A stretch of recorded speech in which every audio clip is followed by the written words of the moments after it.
ప్రభువు రక్షకుడైన యేసుక్రీస్తు నామములో మీ అందరికీ వందనాలు తెలియజేస్తున్నాను. దేవుడు మిమ్మల్ని దీవించుగాక. హల్లెలూయా, హల్లెలూయా, హల్లెలూయా. ఈ కాలంలో సెలవిచ్చిన ప్రకారం నేరుగా వాక్యానికి వెళదాం. కష్టకాలమందు విశ్వాసంతో ప్రార్థించడం. కష్టకాలమందు విశ్వాసంతో ప్రార్థించడం అని భక్తుడైన దావీదు అంటున్నాడు. ఏమని? కష్టకాలమందు విశ్వాసముతో ప్రార్థించడం. అట్లయితే నేను ప్రార్థన చేయలేదా అని మీరు అడగవచ్చు. కానీ ఇక్కడ వాక్యంలో మీరు గమనించవచ్చు. కీర్తన గ్రంథం 31వ అధ్యాయం, కీర్తన గ్రంథం 31వ అధ్యాయం మీరు 1 నుండి 13 వాక్యం వరకు మీరు చదివినారంటే మీకు చాలా చక్కగా ఈ ప్రార్థన అర్థమవుతుంది. హల్లెలూయా, హల్లెలూయా.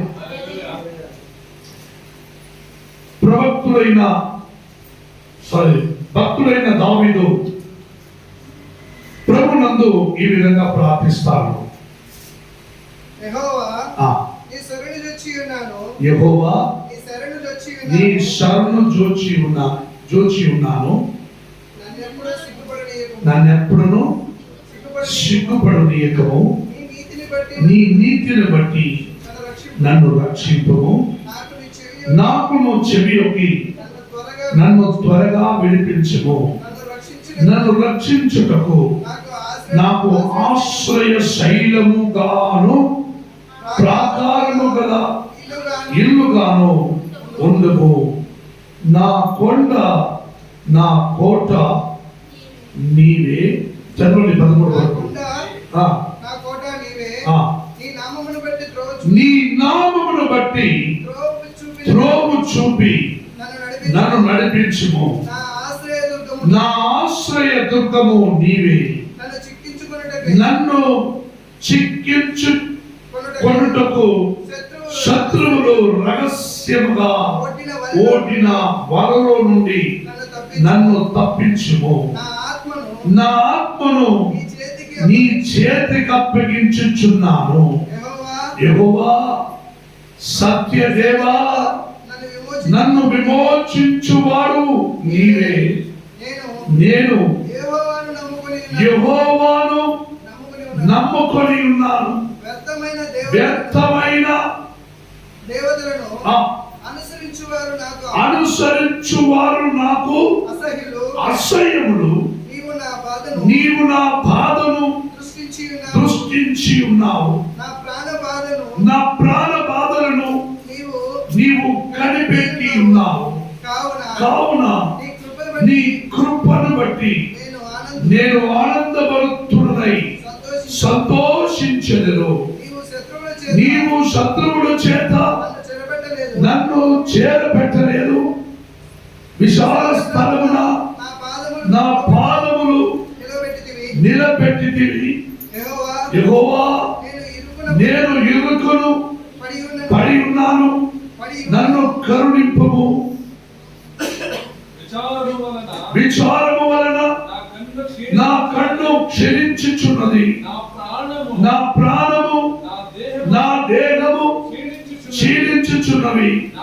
నా బ్రతుకు నా దుఃఖముతో వెళ్ళబుచ్చుచున్నాను. నీ తూర్పులు విడుచుడుతో నా ఏళ్ళు గతించుచున్నవి. నా దోషమును బట్టి నా బలము తగ్గిపోవచ్చున్నది. నా ఎముకలు క్షీణించుచున్నవి. నా శత్రువులందరికీ నేను నిందాస్పదుడనై ఉన్నాను. నా పొరుగు వారికి విచారణ కారణముగా ఉన్నాను. నా నెల వరకు భీకరుడునై ఉన్నాను. వీధిలో నన్ను చూచువారు నా ఎదుట నుండి పారిపోవుదురు. మరణమై వాని వలె మరువబడితిని. ఒట్టి కుండ వంటి వాడనైతిని. అనేకులు నా మీద నాకు ప్రాణహాని చేయుటకు యోచించుచున్నారు. వారు గుసగుసలాడుట నాకు వినబడుచున్నది. ఆమె చాలు భక్తుడైన దావీదు ఈ విధంగా ప్రభువు యందు మొరపెట్టి ప్రార్థన చేస్తున్నారు. మనం చేయుచుండగా యెహోవా నీవు శరణు జొచ్చి ఉన్నాను, సిగ్గుపడి నీకు స్తోత్రం. నాకు చెవి యొగ్గి నన్ను త్వరగా విడిపించుము. నాయనా తండ్రి నీకు స్తోత్రం. నాకు ఆశ్రయ శైలముగా ఉండుము. నా కొండ నా కోట నీవేనని నేను నమ్మి ఉన్నాను. నీ నామమును బట్టి త్రోవ చూపి నన్ను నడిపించుము నాయనా. శత్రువులు రహస్యముగా ఓడిన బలలో నుండి నన్ను తప్పించుము నాయనా. నా ప్రాణ బాధలు నువ్వు కనిపెట్టి ఉన్నావు కాదా నాయనా. విశాల స్థలమున నా పాదములు నిలబెట్టితివే నా తండ్రి యేసయ్యా. నా దోషమును బట్టి నా బలము తగ్గిపోవచ్చున్నది కాదా నాయనా. నా పొరుగు వారికి విచార కారణముగా నేను ఉన్నాను కాదా తండ్రి. మరణమై మరణబడితిని, నేను ఒట్టి కుండ వంటి వాడినైతిని. వారు గుసగుసలాడుట నాకు వినబడుచున్నది. It's a beautiful prayer to God. మంచి ఒక ప్రార్థన నా ప్రభుని యందు చేసినది మనం చూస్తున్నాం ఈ రోజులో. హల్లెలూయా. ఆయన చదివినారు, ఇక్కడ మనం ప్రార్థన చేయనట్టుగా ఉన్నది. మధ్యలో నాయనా తండ్రి నీకు స్తోత్రము అని మనం మధ్యలో కలుపుతున్నాం అంతే. హల్లెలూయా. ప్రియమైన దేవుడు చూడాలా, ఆయన ప్రాణమును తీయడానికి శత్రువులు ప్రయాసపడుచున్నారు అని ఈ ప్రార్థన వినిన వారు అనేకులు ఇక్కడ కన్నీళ్లతో నాకు ఫోన్ చేసి ప్రార్థన చేయమని ఏడ్చుకున్నారు. ఇక్కడ కూర్చున్న వారిని మీలో అనేకులు ఇరుగు పొరుగు వారితో, శత్రువులతో, వ్యాధులతో, అపవాది క్రియలతో, బలహీనముతో మీరు ఇక్కడ కూర్చున్నారు. మీరు చెప్పినవన్నీ నాకు మాత్రం తెలుసు, నా దేవునికి తెలుసు. హల్లెలూయా. కానీ నా ప్రియమైన సహోదరులారా, ఈ దినమున ఈ ప్రార్థన నువ్వు ఎప్పటికీ చేయటకు మరవకుండా నీ తండ్రి ఎత్తుకు నువ్వు మోకరించి, నాయనా తండ్రి నా కోటయు కొండయు నీవే, నా ఆశ్రయదుర్గము నీవే నాయనా. శత్రువుల చేతుల నుండి నీవు నన్ను విడిపించుము నాయనా తండ్రి యేసయ్యా అని నీవు మొరపెట్టి ప్రార్థించిన ఎడల నీ ప్రార్థన దేవుడు చెవిలోకి ఆలకిస్తాడు. ఎంతమంది విశ్వాసిస్తున్నారు? ఆమేన్. హల్లెలూయా. హల్లెలూయా. హల్లెలూయా. దేవుని వాక్యం చదివిస్తుంది, ఆయన కోపం క్షణం మాత్రమే. దేవుని కోపం క్షణం మాత్రమే. కానీ మరో క్షణం ఆయన తన బిడ్డలారా అని కౌగిలించుకుంటారు. తన బిడ్డలని కౌగిలించుకుంటారు. నువ్వు ఎంత చేసినా ఏమి జరిగినా అనేక విశ్వాసాలు వీరులుగా మనం ఉండేటప్పుడు మనకు ఒక శోధన వచ్చినప్పుడు నేను చర్చని పోతున్నా, ప్రార్థన చేయకుంటున్నా, ఏం చేసినా నాకు సమస్యలు తప్పదే, నా కన్నీళ్లు నాకు తప్పదే, నా వేదన నాకు తప్పదే, నా శోధన నన్ను విడిచిపోవలే. గమనించండి, నిన్న దినములో నేను కూర్చుని నా ప్రభువుతో ప్రార్థించగా, అయ్యా నాయన ఈ రోజు నాకు మంచి వాగ్దానమును బట్టి నాకు అనుగ్రహించు. రేపు ఉదయం సంఘంలో కూడి వచ్చే ప్రతి ఒక్కరితోనూ నేను దేని బట్టి మాట్లాడాలి వాళ్ళ మధ్యలో? ప్రతి ఒక్కరూ బలహీనంలో ఉన్నారు. గత వారమంతా కొందరు హాస్పిటల్గా తిరిగినారు.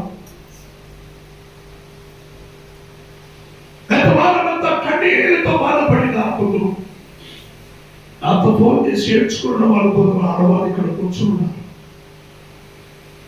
నేను దేని గురించి మాట్లాడాలి ప్రభు? నీవు ఏది మాట్లాడాలని తీర్మానం చేశావో, నా బాధలతోనూ కన్నీళ్లతోనూ ఉన్న నా ప్రజలకు నీవు మాట్లాడచ్చు. ఆఖరిగా చివరిలో వారిని ఆశీర్వదించి వారిని పంపించాలని నేను ప్రార్థన చేశాను. అప్పుడు దేవుడు ఈ వాగ్దానం నాకు అనుగ్రహించాడు. ప్రార్థన చేయించున్నాం కానీ ప్రతిఫలం పొందలేదు. మొరపెట్టుకుంటున్నాం కానీ దేవుడు మన ప్రార్థన విన్నాడా లేదా అనేది మీకు తెలుసుకోవడానికి మీ వల్ల సాధ్యము లేదు. దేవుడి కోపం క్షణం మాత్రమే. ఎప్పటికీ నిన్ను మర్చిపోవడు, వదిలిపెట్టడు.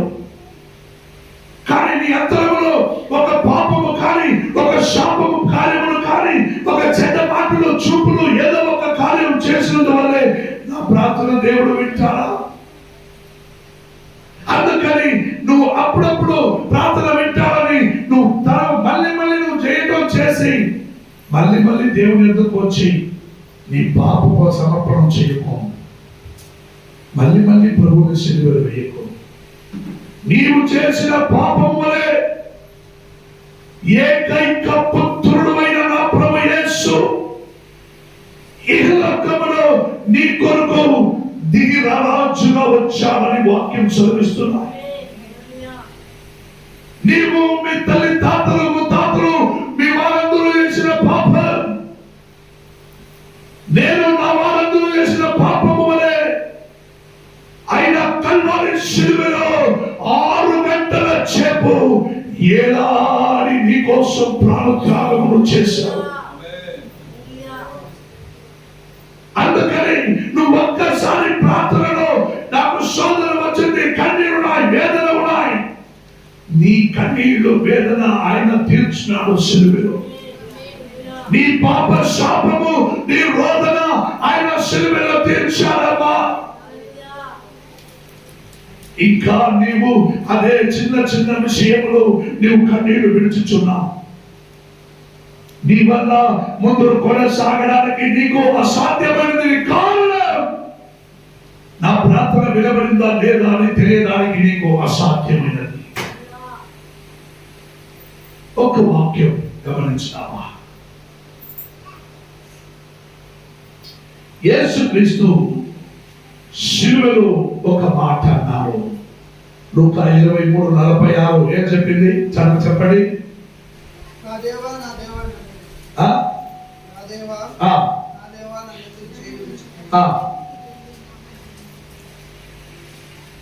చెప్పి తండ్రి నా ఆత్మ నీ చేతికి అప్పగిస్తున్నాను అన్నాడా? అన్నాడా? నా ఆత్మ నీ చేతికి అప్పగిస్తానని ఆయన సమర్పించాడు. ఇందులో ఒక మాట గమనించండి. యేసుక్రీస్తు శిలువలో ఉండగా ఒక ప్రార్థన చేశాడు. ఒక ప్రార్థన, తండ్రి నా ఆత్మ నీ చేతికి అప్పగిస్తున్నా. ప్రార్థన వినబడిందా లేదా? చెప్పండి. ప్రార్థన వినబడిందా లేదా? Yes, our Father is listening to the Lord our prayer.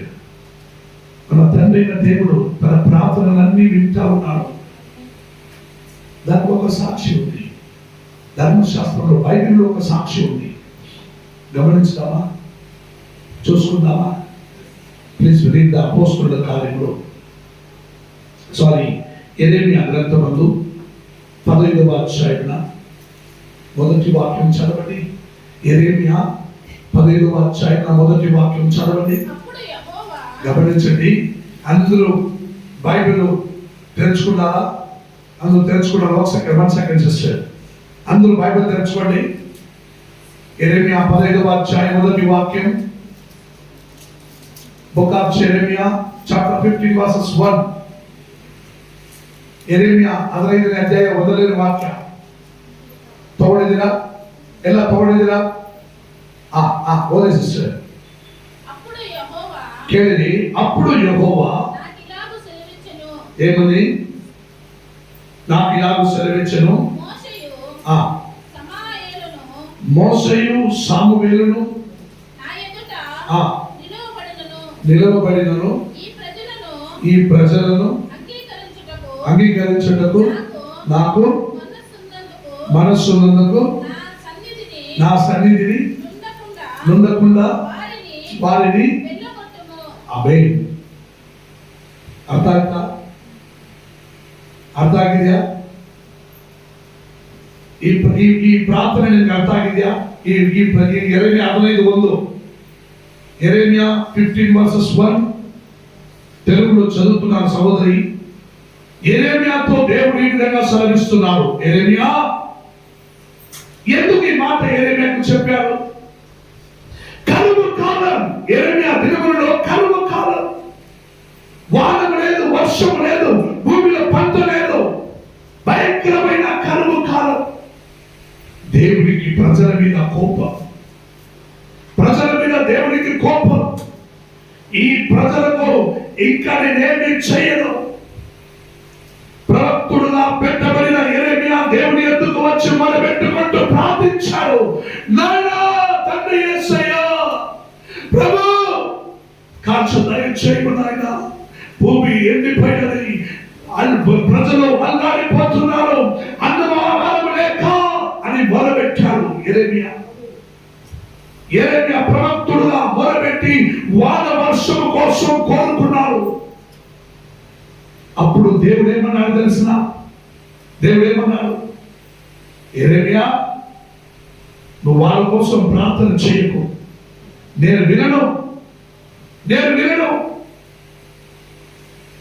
మోషే సామువేలు నా ఎదురుగా నిలబడి మనవి చేసినాను, నేను ఒప్పుకో. దీన్ని బట్టి మీ అభిప్రాయం ఏంటి? మీ అభిప్రాయం? మోషే కాలమందున, మోషేకు ముందును అబ్రహాము కాలమందున, అబ్రహాముకు ముందును నోవా కాలమందున, నోవాకు ముందును ఆదాము కాలమందున, ఇప్పుడు దాకా ప్రతి ఒక్క మనిషి ప్రార్థించినప్పుడు మన ప్రార్థన దేవుడు విన్నాడు అనేదానికి ఒక సాక్షి వాక్యం. అవునా కదా? ఏమంటున్నాడు యెరెమీయా, నువ్వు వాళ్ళ కోసం ప్రార్థన చేయకు. మోషే సామువేలు వచ్చి నాకు మొరపెట్టినా నేను వినను. హల్లెలూయా. అట్లయితే మోషే సామువేలు వచ్చి మొరపెట్టి ప్రార్థించినా నేను వినను అని దేవుడు కోపం చేసుకున్నాడు. అట్లయితే మోషే సామువేలు అనేక దైవ ప్రజలు ప్రార్థించినప్పుడు ప్రార్థన వినబడుతున్నది అనే దానికి ఒక గొప్ప సాక్షి వాక్యం. అర్థమవుతుందా? ఇక్కడ యేసుక్రీస్తు కల్వారి శిలువలో ఊగుతుండగా ఒక మాట అన్నాడు, తండ్రి నా ఆత్మని చేతికి అప్పగిస్తున్నాను అని ప్రార్థించాను. నువ్వు విశ్వాసించాను. ఎందుకు నేను హెచ్చరిస్తున్నానంటే ఈ సాక్షి సమేతమై ఈ ధర్మశాస్త్రముల పారాయణం నీ ఎదురుగా ఎందుకు చేయించున్నానంటే నాతో నా సహోదర సహోదరులారా, ఈ వాక్యం చక్కగా మీరు గమనించాలి. నీవు చేసే ప్రార్థనకు దేవుడు ప్రతిఫలం ఇస్తాడు. వింటా ఉన్నాడు. నువ్వు చిన్న ప్రార్థన చేసినచ్చు. పడవలో సేవ ముగించుకుంటూ వస్తుండగా శిష్యులందరూ ముందు పడవలో ప్రయాణం చేశారు. మీరు వెళ్ళండి, నేను వస్తానన్నాను. తర్వాత సముద్రం మీదకి నడుచుకుంటూ యేసయ్య దగ్గరకు వచ్చారు. అందరూ చూసి భయపడినారు. పేతురును అడిగారు, అయ్యో దయ్యమని, భయపడవద్దు నేనే అని యేసయ్య అన్నాడు. అప్పుడు నీవే నా దేవకుమారుడు, నీవే నా దేవకుమారుడు, నా ప్రభు యేసయ్య నీవే అయితే నీ వలే నేను ఈ సముద్రం మీదకి నడవడానికి నాకు కృప చేయమన్నారు. ఒక చిన్న ప్రార్థన. అలాగే అవును కాక పేతురు విశ్వాసంతో రా అన్నాడు. పేతురు ఏం చేశాడు? చేశాడు? విశ్వాసంతో ఒక 4 అడుగు పెట్టాడు. Then he is put in a 4 step. ఒక 4 అడుగు పెట్టడంలోనే ఆ మనిషి కదా దేవుడికి సమంగా నడిచాడు. కానీ మనిషి కదా సముద్రములో ఈ సైడ్లో నుండి ఆయన చూశాడు. అలలు కోశలు లేవటం చూశాడు. హల్లెలూయా. తుఫాను లేవటం చూశాడు. క్షణమాత్రములో ఆయన మనసు క్రీస్తునే గమనించి చూస్తున్న వాడి మనసు అలా భయపడి సముద్రమును చూశాడు. హల్లెలూయా. వెంటనే నీళ్ళు మునిగాడు. హల్లెలూయా. అప్పుడు ఒక చిన్న ప్రార్థన, తండ్రి నన్ను రక్షించు, తండ్రి ప్రభు నన్ను రక్షించు. ప్రార్థనలో అతి చిన్న ప్రార్థన. వెంటనే యేసయ్య ఆయన చేయి పట్టుకొని పైకి లాగి, నీ విశ్వాసం ఎక్కడన్నా? ఈరోజు నిన్ను చూసి దేవుడు అడుగుతున్నాడు, నీ విశ్వాసం ఎక్కడ? నీ విశ్వాసం ఎక్కడ? నీ బ్రతుకు కన్నీళ్ళలో మునిగిపోయినదే. నీ జీవితం వ్యాధి మరణం పోరాటం ఇందులోనే మునిగిపోయినదే. నీ పోరాటం అంతా ఈ భూమి మీద జీవించుచున్న కాలమందు నీ బ్రతుకు అల్లాడిపోయినదే. అటెంత నీ విశ్వాసం ఎక్కడ? ఒకవేళ క్రైస్తువుల బలంగా వాడబడుచున్న వారికి శోధన రాదా? బలంగా వాడబడుచున్న వారిని క్రైస్తవులకు సమస్యలు రాదా? సమస్యలు క్రైస్తవులకు అధికంగా వస్తాయి. కన్నీరు క్రైస్తవులు జీవించే వారికి అధికంగా ఉంటుంది. బాధలు శోధన క్రైస్తవులు ఉన్న వారికి అధికంగా ఉంటుంది. బయట ఉన్న వారికి అంత శోధన ఉండదు. వాళ్ళు కాసేపు సినిమా సీరియల్ చూశారంటే వాళ్ళు బయట తగ్గిపోతుంది. వాళ్ళు నవ్వుకుంటూ ఆయన మాట్లాడుకుంటూ వాళ్ళు మర్చిపోతారు. నువ్వు అలా చేయలేవు కదా. నువ్వు చేయవలసిన కార్యం నీ ప్రార్థన వినబడుతున్నదా లేదా అనేది తెలుసుకోవటం మొదలు. హల్లెలూయా. నువ్వు మోకరించి నాయనా ఈ రోజున ప్రార్థనను వినాలి, నువ్వు వింటున్నావు అని నమ్ముచున్నాననే బలమైన నమ్మకం విశ్వాసం నీలో కలిగి ఉండాలి. హల్లెలూయా. ఇక్కడ దేవుడు చెప్పడం సాక్షి చూశారు కదా. యేసుక్రీస్తు కల్వారి శిలువలో ఉండగా ప్రార్థించాడు, తండ్రి నా ఆత్మని చేతికి అప్పగిస్తున్నానన్నాడు. కానీ యోనా ఎక్కడి నుంచి ప్రార్థన చేశానండి? యోనా ఎక్కడి నుంచి ప్రార్థన చేశానండి? చాపల కడుపులో నుండి. కానీ చాపల ఎక్కడ ఉంది? సముద్రంలో అదో లోకంలో ఉండింది. అక్కడి నుండి భూగర్భంలో నుండి ఒక చిన్న ప్రార్థన, నాయనా నీ మాట తప్పిపోయినాను, ఒక్కసారి నన్ను క్షమించవా, ఈ పాపిష్టుడైన నన్ను కరుణించుమని ఒక చిన్న ప్రార్థన. వెంటనే దేవుడు ఏం చేశాడు? చాపలు కారణించాడు. ఆ ఎదవని కక్కై కాలి పోని పారిపోతే పోని వాడిని ఆ ఎదవని కాలై ఆ రోజు వాడిని కాలేసాక వాడు లేచి వచ్చి ఏం చేశాడండి? సముద్రం నుండి పడి లేచి వచ్చి వాడు లోపలికి పోయి సువార్త ప్రకటించాడు. That's a great prayer. నీ ప్రార్థన నిలబడతా ఉంది. నువ్వు ఇన్ని రోజులు తెలియక ఉన్నావు. నీ ప్రార్థన దేవుడు వింటాడు. నువ్వు ఎప్పుడు మోకరించి కళ్ళు మూసుకొని ప్రభువా అని ప్రార్థించిన అని ఆమరంతా ప్రార్థించే దేవుడు వీడు. చక్కగా నిదానంగా నువ్వు మాట్లాడదు నాకే అర్థం కాకుండా దేవుడికి ఎలా అర్థం అవ్వదు? అమ్మా ప్రార్థించేటప్పుడు ఫస్ట్ ఏడు పాపండి. అమ్మ ఈ ఏడు పాపండి, మీరు ఏడు పాపండి, ఫస్ట్ ఏడు చేయండి. ఆ కన్నీళ్ళతో ప్రభుని పాదం కలగండి. తర్వాత అర్థమైనట్లు నాయన నా తండ్రి యేసయ్యా, నాయన నా తండ్రి యేసయ్యా. ఎంత శోధనలో కన్నీళ్ళతో బాధలు మునిగిపోయినాయి. నా కుటుంబం అల్లాడిపోయినది. ఈ స్థితిగతులు దానికి కారణం ఏమిటి నాయన? శత్రులు బలగొడినాయి. ఒంటి కుండవలే నా జీవితం బ్రతుకైపోయినదే.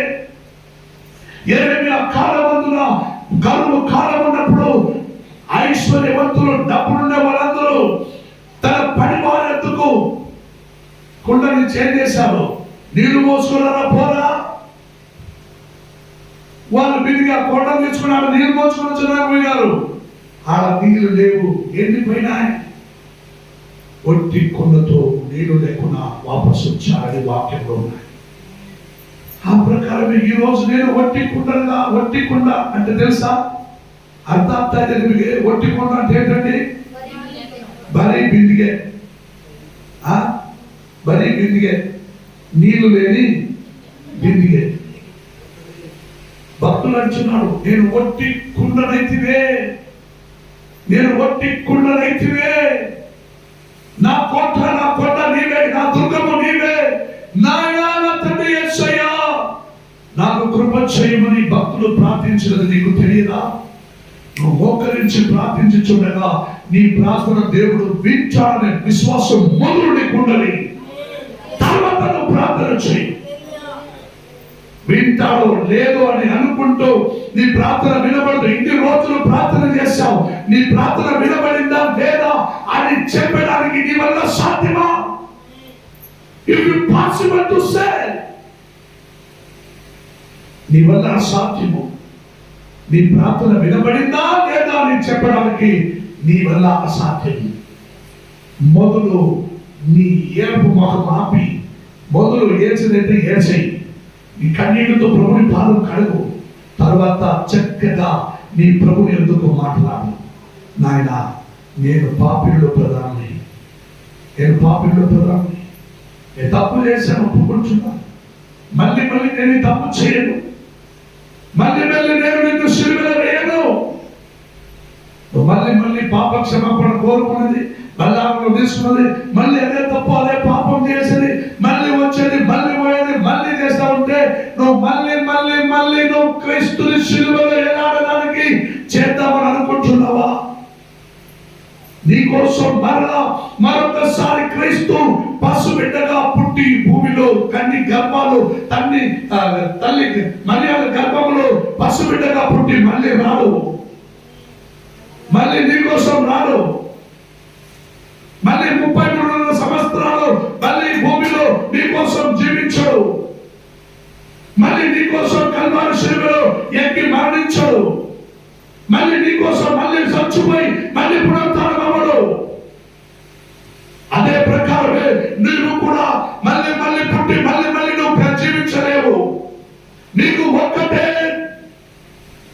బర్త్, ఒకటే జీవితం, ఒకటే మరణం, ఒకటే దేవుడు, ఒకటే రాజ్యం, ఒకటే పరిశుద్ధాత్మ. సావు ఒకటే, బ్రతుకు ఒకటే. భూమిలో అందులో అనేకులు అనుకుంటున్నారు. వీడియో కవర్ అవుతున్నారు, లేకుంటే ఒక కార్యాలయం చెప్పేవాడు. మన దేశంలో ఒక గొప్ప మేధావి అయిన ఒక వ్యక్తి, ఆయన చెప్పిన ఒక మాట బహిరంగంగా నేను వీడియోలో చూశాను.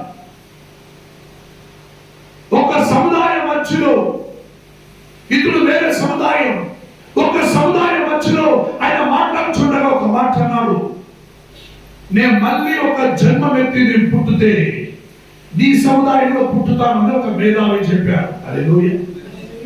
వాళ్ళ పేరుని నేను చెప్పకూడదు. ఏమన్నారని? ఒక సముదాయం మధ్యలో మాట్లాడుతుండగా ఆయన వాళ్ళతో చెబుతున్నాడు, నేను మళ్ళీ ఒక్కసారి పుట్టినప్పుడు మీ సముదాయంలో పుడతామని. హల్లెలూయా. వెంటనే వాళ్ళందరూ చప్పట్లు కొట్టారు. కొట్టకండి, వాళ్ళు ఎవరు? మీరు అదే పని మీరు చేయకండి. చప్పట్లు కొట్టమన్నప్పుడు కొట్టండి. మళ్ళీ ఒక జన్మం మీకుందా? మళ్ళీ నువ్వు పుడతావా?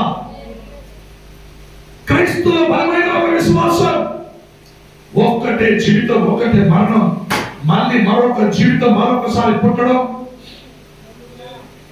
పోయిన జన్మంలో కుక్కగా పుట్టినాను, ఏదో జీవితం. పోయిన జన్మంలో నేను ఆవుగా పుట్టాను, పిల్లల్ని ముద్దాడటం. మా అమ్మ మాదిరిగే పుట్టింది. మళ్ళీ పసిబిడ్డ కొడు, అబ్బ మా నాయన మాదిరిగే నా కొడుకు పుట్టారు. యాదవ జీవితం మళ్ళీ ఒక పుట్టు నీకు లేదు. ఒక్కసారి పుట్టావు, నీకు న్యాయ ప్రమాణం ఒకటి ఉంది, అది తీర్చే వరకు మళ్ళీ నీకు పుట్టు లేదు. నువ్వు చచ్చిపోయినాక నువ్వు గాఢ నిద్రలో ఉంటావని ధర్మశాస్త్రం చెబుతున్నది. క్రీస్తు రాకడ సమయంలో నీవు లేచి ఆయన ఎదురుగా వెళుతావు. నీకొక శరీరం ఇచ్చి నిన్ను ఎదురుగా నిలబెట్టి నీకు న్యాయ ప్రమాణం జరుగుతాయని వాక్యం చెబుతున్నది. ఇప్పుడు చచ్చిపోయి మళ్ళీ మీ బిడ్డ గడుపులో కొడుకు కోడల గడుపులో పుట్టడం ఏమిటి? అది వారి విశ్వాసం. అన్నట్టు బాధట్టు దట్ నాకు దాని గురించి అక్కడ చింతనే. బట్ నీలో నాలో ఉన్న విశ్వాసం, నీ ప్రార్థన వింటుంది. ఇక్కడ చక్కగా చూశారు కదా, దేవుడు ఏమంటున్నాడు యెరెమీయాతో, మోసే సామువేలు వచ్చి మనవి చేసిన నేను వినను. That's true. దేవుడు తన నోటితో చెప్పాడు. మోసే అంటే ఎంత పెద్ద ప్రార్థన వీరుడు. సామువేలు దేశ ప్రజల మధ్యలో క్రైస్తవులు పుట్టుకు మునిపే దావీదు వంశమును ఈ భూమి యందు ప్రకటించడానికి, దావీదు వంశమును తెరుచుకుంటూ దైవ జ్ఞానము వలె ఈ దేశంలో ప్రకటించడానికి సామువేలుని ఉపయోగింపబడినది. సామువేలు బ్రతుకు వాళ్ళ అమ్మకు కొన్ని కాలాలు బిడ్డలు లేవు. ఆయన దేవుని ఎందుకు వచ్చి గుసగుసలుగా ప్రభువా నీకు స్తోత్రమని నీ మాదిరి నా మాదిరి ప్రార్థన చేస్తే అప్పుడు పుణ్యవాడు ఏమన్నాడు? ఏమమ్మా పగులే తాగినావా? పగులే పుల్లైనట్టుంది, ఏమో మడకాలంలో ఏమో అని చెప్తున్నావే. అయ్యా అయ్యా అటకు పగులు నేను తాగలేదయ్యా, నా కడుపులో ఒక బిడ్డ లేదు, అవమానం తట్టుకోలేక నా తండ్రి ఎందుకు మొదలుపెట్టానయ్యా, ఒక్కసారి నాకు ఒక్క బిడ్డనిచ్చేయి, ఈ కడుపులో నేను ఒక బిడ్డ కంటే చాలు, నాకు ఆ బిడ్డ నాకు వద్దు, నేను గొడ్డరాలని పేరు నాకు వద్దు, ఆ బిడ్డని కంటే చాలు, ఆ బిడ్డ పాలు తాగే వరకు నేను పెట్టుకొని ఉంటాను, తర్వాత నీకే అప్పగిస్తాను. అలా వాగ్దానముతో పుట్టినవాడు, కన్నీటికి పుట్టినవాడు, దైవ కృప ద్వారా అనుగ్రహించబడి పుట్టినవాడు సామువేలు. అనేకుడిని అభిషేకించడానికి ఉపయోగింపబడినాడు సామువేలు. అప్పుడు దేవుడు యెరెమీయాతో, యెరెమీయా నీకు ముందున్న సామువేలు కానీ మోసే కానీ వాళ్ళు వచ్చి మనవి చేసినా కూడా నేను వినను.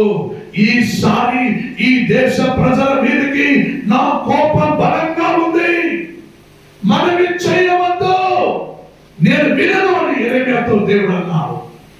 అంటే దీని అర్థం ఏమిటి? నువ్వు మోకరించి ప్రార్థించు, నీ ప్రార్థన దేవుడు వింటాడని అర్థం. ప్రతి ఒక్కసారి ప్రార్థించేటప్పుడు నువ్వు కన్నీళ్లతో ఈరోజు ఖచ్చితంగా నా ప్రార్థన దేవుడు వింటాడు అని చెప్పి మొరబెట్టుకొని, కొందరికి మీరందరూ నన్ను చూస్తే మీకు ప్రార్థన చేసి అలవాటే లేదనుకుంటున్నాను. నేను రాత్రి అంతా లేచి చేసి ఇక్కడ కూడా చూస్తాను. కొందరు పడుకుంటే పొద్దున 6 గంటల వరకు లేరు, కొందరు లేచి 4 గంటలకి 2 గంటలకి 5 గంటలకి ప్రార్థన చేస్తాను. నేను గమనించాను. రాత్రిలో లేచి ప్రార్థన చేసే అలవాటు మీకు ఉండాలి. రాత్రి కాలంలో ఏమన్నా నిండగా తినేసే, లాస్ట్ 2 అరటికాయలు తినేసే, సొమ్ము తాగిసే అని పండుకునేది తెలియదు, పక్కన ఎవరు చచ్చి పడినాడని తెలియదు, ఎవరు లేచినాడని తెలియదు, ఎవరు ఎక్కడ పోయినాడని తెలియదు. పొద్దుగో అయ్యే వరకు పండుకొని ఉండేది. పొద్దున కళ్ళు తెసి చూసేది తెల్లారైందా లేదా, తర్వాత లేచేది. అమ్మా అమ్మ లేచేది కూడా ఏమో ప్రార్థనతో కష్టపడి పని చేసినట్టు వచ్చాను. పండుకొని లేచేది కూడా కష్టం చదువునాడు. రాత్రిలో లేచి రాత్రి చాలా కాలం ముందు లేచి లేచి లేచి ప్రార్థించే అర్హత నీకు లేకపోతే నీ బ్రతుకు కన్నీళ్ళు మునిగిపోతాయి. జాగ్రత్త. బాగున్నట్టుంటుంది, అన్ని బాగున్నట్టుంటుంది, నీ బ్రతుకు కన్నీళ్ళు మురుగుతూ ఉంటుంది. అవి నీకే తెలియదు. సముద్రంలో పడవ ఒక చిన్న బొక్కొట్టే చాలు, నిదానంగా నీళ్ళు లోపలికి పోతా ఉంటుంది. లోపల వారికి తెలియదు, ఒక రోజు అది మునుగుతాయి. అంటే నీ బ్రతుకు పెట్రోల్ ట్యాంక్లో ఎవరికి తెలియకుండా ఒక చిన్న గుండు పిన్నంత హోల్స్ పెట్టి పైకి ఎత్తుకొని పోయి పక్కలో వేరే వాళ్ళు పెట్రోల్ పెద్ద పంప ఆడ చేయి పెట్టాడు. నిదానంగా ఒక్కొక్క డ్రాప్ పడతా ఉంటుంది. వాళ్ళకి తెలియకూడదు పెట్రోల్ దొంగతనం అవుతుందని. ఆ మాదిరి పెట్రోల్ దోచుకుంటా ఉంటే మొత్తంగా లెక్క పెట్టినప్పుడు ఒక్కరోజు గుర్తుపెట్టింది, ఏదరా ఎక్కడో పెట్రోల్ వేస్ట్ అవుతుందని కనిపెడితే చిన్న బొక్క పెట్టి ఒక పైపు ఎంటికల మారి ఒక చిన్న పైప్ పెట్టి ఈడ్చుకుపోయి దాంట్లో ఎంత రావచ్చు ఎంత పోవచ్చు ఆ మాదిరి దొరికిపోయినాడు ఒకసారి. ఆ ప్రకారం చిన్న బొక్క నీ జీవితంలో పడినా నీకు తెలియదు, కొన్ని రోజులకి అవి అట్లే పోతా ఒక రోజు మునిగిపోతాయి. రేయి పగలు లేచి ప్రార్థించే అలవాటు నీకు ఉండాలి. నా ప్రార్థన దేవుడు వింటున్నాడనే బలమైన నమ్మకం నీలో ఉండాలి. నా ప్రార్థన వినబడినది అనే విశ్వాసం నీలో ఉండాలి. అప్పుడు చూడండి నీ కన్నీళ్లకు ఎలా దేవుడిచ్చాలని. హల్లెలూయా. అందుకే నా ప్రియమైన దేవుడు చూడాలా, ఒకే ఒక వాక్య భాగం తన ప్రజలకు కీర్తన గ్రంథం 29వ అధ్యాయం 11వ వాక్యం చదవండి. కీర్తన గ్రంథం 29వ అధ్యాయం 11వ వాక్యం.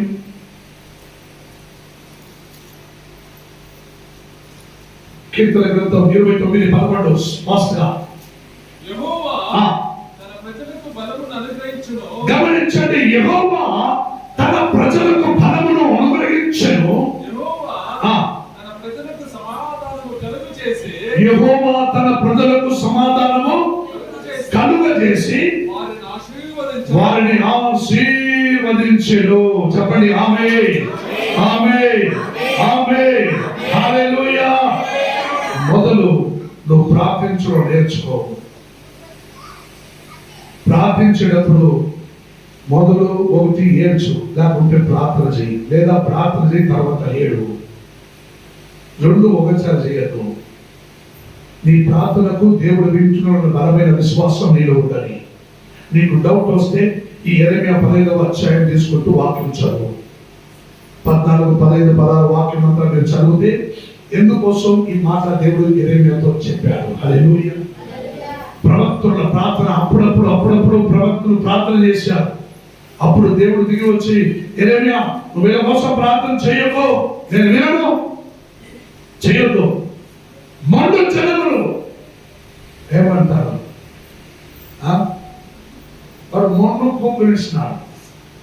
మొండు పూకున్నాడు.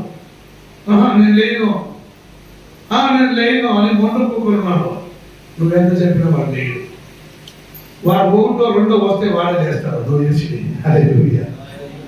మొండు పూకున్న వాడిని నువ్వు లేపేది. ఆ మరి నువ్వు మొండు పూకోవద్దు. ప్రార్థించు.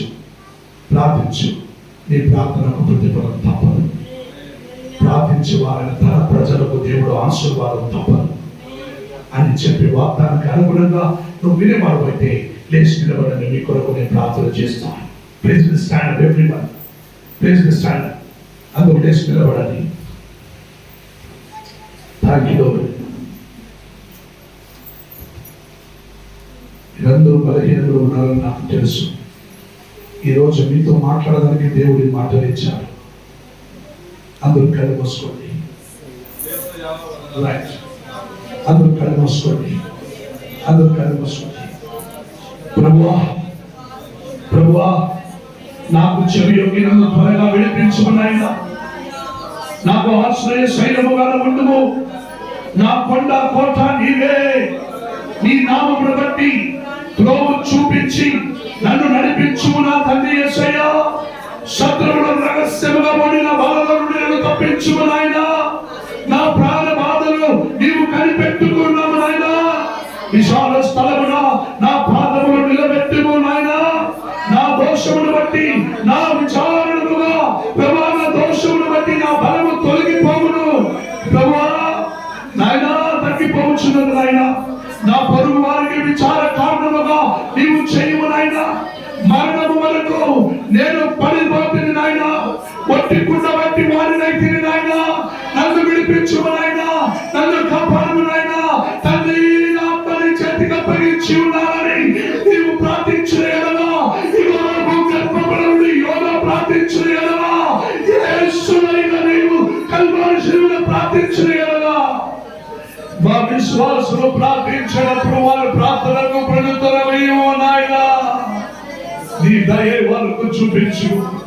ఆకాశ భూమి సాక్షిగా నేను వాళ్ళ కొరకు ప్రార్థించగా నా ప్రార్థన బలం అంగీకరించబడి నాజరేయుడైన యేసుక్రీస్తు నామమున ప్రార్థించి అడిగి వేడుకొంచున్నాను నా పరమ తండ్రి.